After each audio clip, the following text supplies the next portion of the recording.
से दिवाली के पटाखे की आवाज़ आती थी तो वो डर जाती थी।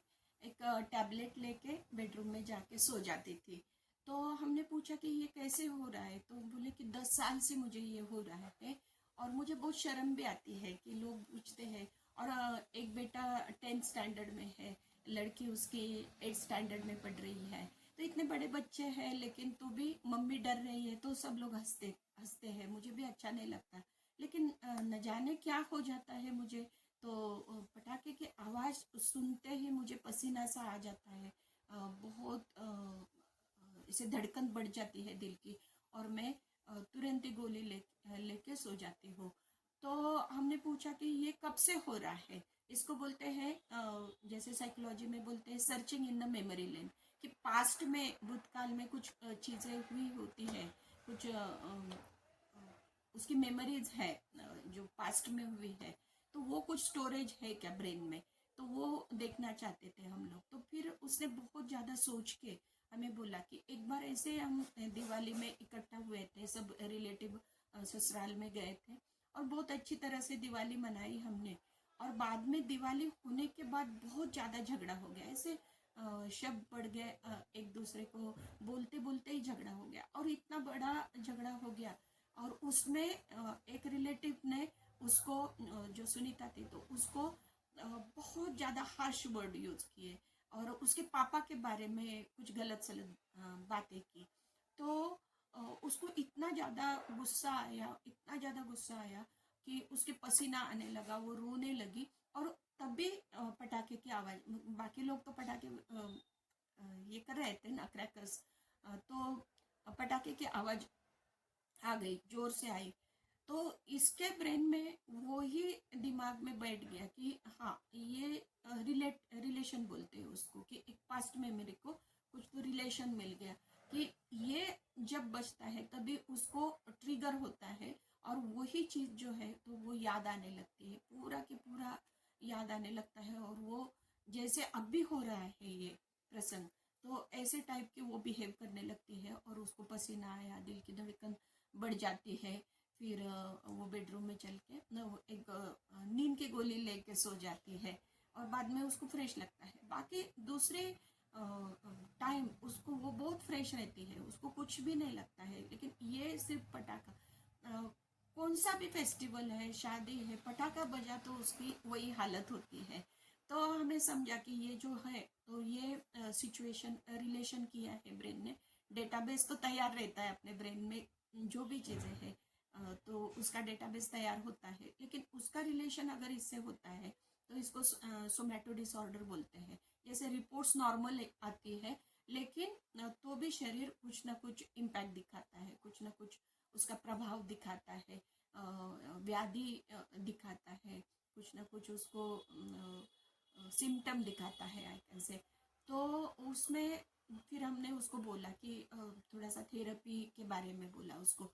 जैसे पहले वीडियो में हमने बोला है कि आर्ट थेरेपी, तो हमने बोला कि आपकी जो भावनाएं हैं आप शब्द में मत व्यक्त करो, क्योंकि उसको मालूम ही नहीं है कि कैसे बोलना है, अभी किसको बोलना है, बहुत साल हो चुके हैं, वो भूल भी गए होंगे शायद, वो भी उसको मालूम है। फिर उसको बोला हमने कि आर्ट थेरेपी यूज करके देखते हैं। जैसे आर्ट एंड क्राफ्ट, जो भी ड्राइंग आपको आता है, क्राफ्टिंग आपको आता है, तो आप उसमें थोड़ा सा ध्यान दे दो। तो उसने उसको ड्राइंग अच्छी तरह से ड्राइंग आता था उसको, तो ड्राइंग किया उसने पेपर पे। पहले थोड़ा सा गड़बड़ हुई क्योंकि 10 साल का गैप था। तो बाद में इतना सुंदर उसने ड्राइंग किया। और जो लेडी ने उसके साथ ये बात की थी 10 साल पहले, तो उसको भी हमने बोला कि ये ड्राइंग करती है ना तो उसको बहुत अच्छा, हमें तो मालूम ही नहीं था कि आप में इतना पोटेंशियल है।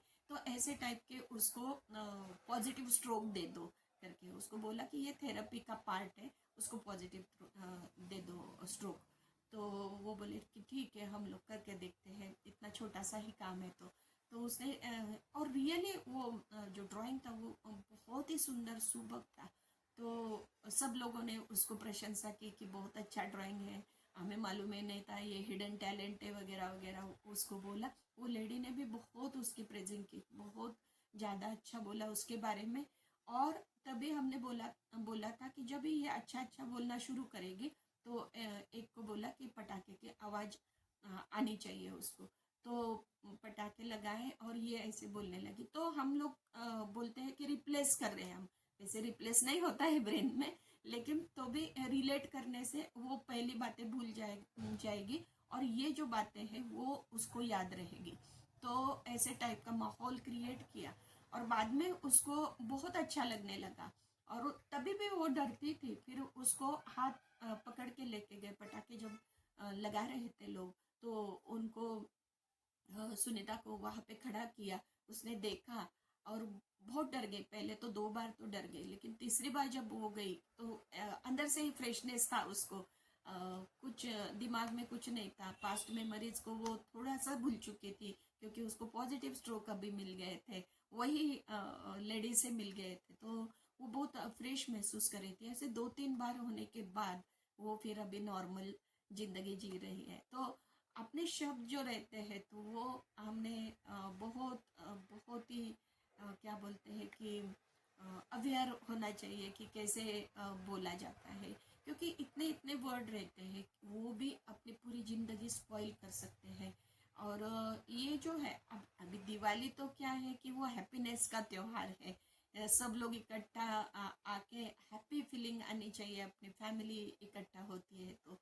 लेकिन वो बोल रही थी, वो सुनीता बोल रही थी, हमारे यहाँ तो वो रिवाज जैसा है कि जब भी सब लोग मिलते हैं तो हम लोग पहले दिवाली मनाते हैं और बाद में एक बड़ा सा झगड़ा होता है, तभी हमारी दिवाली खत्म होती है।